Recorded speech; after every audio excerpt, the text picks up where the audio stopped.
In the last video, we figured out that if we had a proton coming in to the right at a velocity of 6 times 10 to the 7th meters per second, so the magnitude of the velocity is 1/5 the speed of light, and if it were to cross this magnetic field, we used this formula to figure out that the magnitude of the force on this proton, not protein, would be 4.8 times 10 to the negative 12 newtons. And in the direction, we used our right-hand rule because this was a cross product. And we figured out that it would be perpendicular. Well, it has to be perpendicular to both because we're taking the cross product. And right when it enters, the net force will be downwards. But then think about what happens. If you have a downward force right there, then the particle will be deflected downward a little bit. So its velocity vector will then look something like that. But it's still in the magnetic field, right? And not only is it still in the magnetic field, but since the particle is still moving within the plane of your video screen, it's still completely perpendicular to the magnetic field. And so the magnitude of the force on the moving particle won't change, just the direction will, right? Because if we do the right hand rule here, but if we just move our hand down a little bit, if we tilt it down, then our thumb's going to be pointing in this direction. And that just keeps happening. It gets deflected that way a little bit. So the magnitude of the velocity doesn't ever change. It always stays perpendicular to the magnetic field because it's always staying in this plane. But the orientation does change within the plane. And because of that, because the orientation of velocity changes, the orientation of the force changes. So when the velocity is here, the force is perpendicular. So it acts as kind of a centripetal force. And so the particle will start moving in a circle. So let's see if we can break out our toolkit from what we've learned before in classical mechanics and figure out what the radius of that circle is. And that might seem more daunting than it really is. Well, what do we know about centripetal forces and radiuses of circles, etc.? Let me make some space first. Let's see, I probably don't need this. I don't even need the first few of these field lines.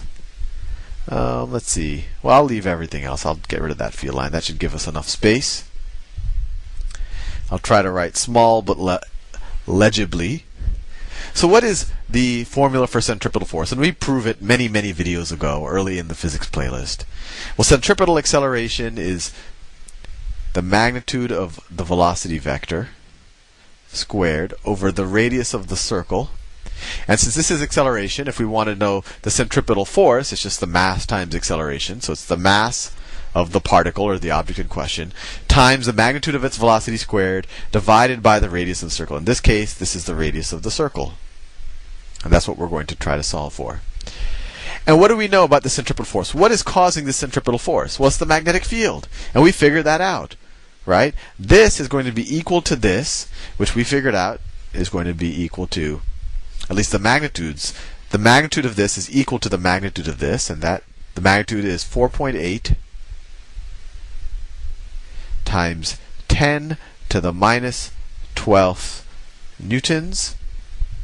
And so the radius is going to be, let's see, if we flip both sides of this equation, we get radius over mass velocity squared is equal to 1 over 4.8 times 10 to the minus 12. I could just figure out what that number is, but I won't worry about that right now. And then we can multiply both sides times this mv squared, and we get that the radius of this circle is going to be equal to the mass of the proton times the magnitude of its velocity squared,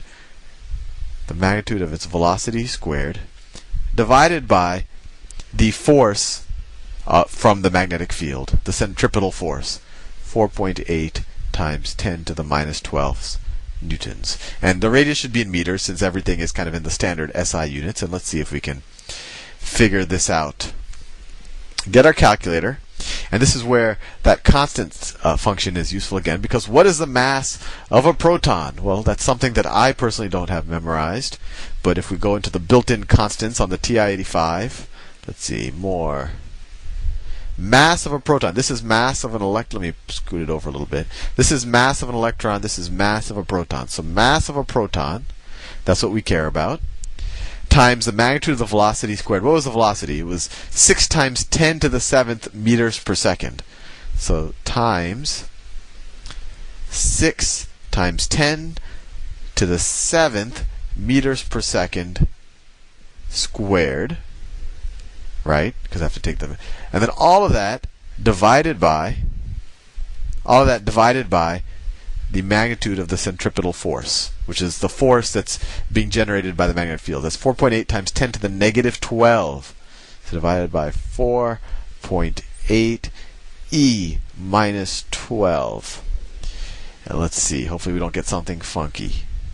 There we go. And that's actually a pretty neat number. 1.25 meters. That's actually kind of a number that we can imagine.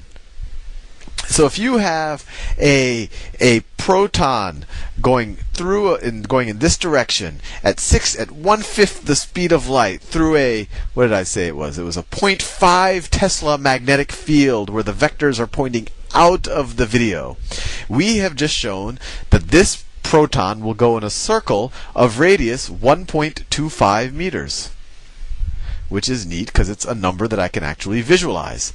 And so this whole business of magnetic fields making charged particles go into circles, this is one of the few times that I can actually say has a direct application into things that you've seen. Namely, your TV, or at least the old school TVs and the non-plasma or LCD TVs, your cathode ray TVs take advantage of this, where you essentially have a beam of not protons but electrons, and a magnet, if you take apart a TV, which I don't think you should do because you're more likely to hurt yourself because there's a vacuum in there that can implode and all of that. But essentially you have a magnet that deflects this electron beam and does it really fast, so it scans your entire screen of different intensities, and that's what forms the image. I won't go into that detail. Maybe one day I'll do a whole video on how TVs work. So that's one application of a magnetic field causing a beam of charged particles to curve. And then the other application, this is actually one where it's actually useful to make the particle go in a circle, is these cyclotrons that you read about, where they take these protons and they make them go in circles really, really fast, and then they smash them together. Well, have you ever wondered, how do they even make a proton go in a circle? It's not like you can hold it and, guide it around a circle. Well, that's what they do. They pass it through an appropriate strength magnetic field, and it curves the path of the proton so that it can keep going through the same field over and over again, and then they can use those, then they can actually use electric fields. I don't claim to have any expertise in this, but then they can keep speeding it up using the same devices because it keeps passing through the same part of the collider. And then once it collides, you've probably seen those pictures.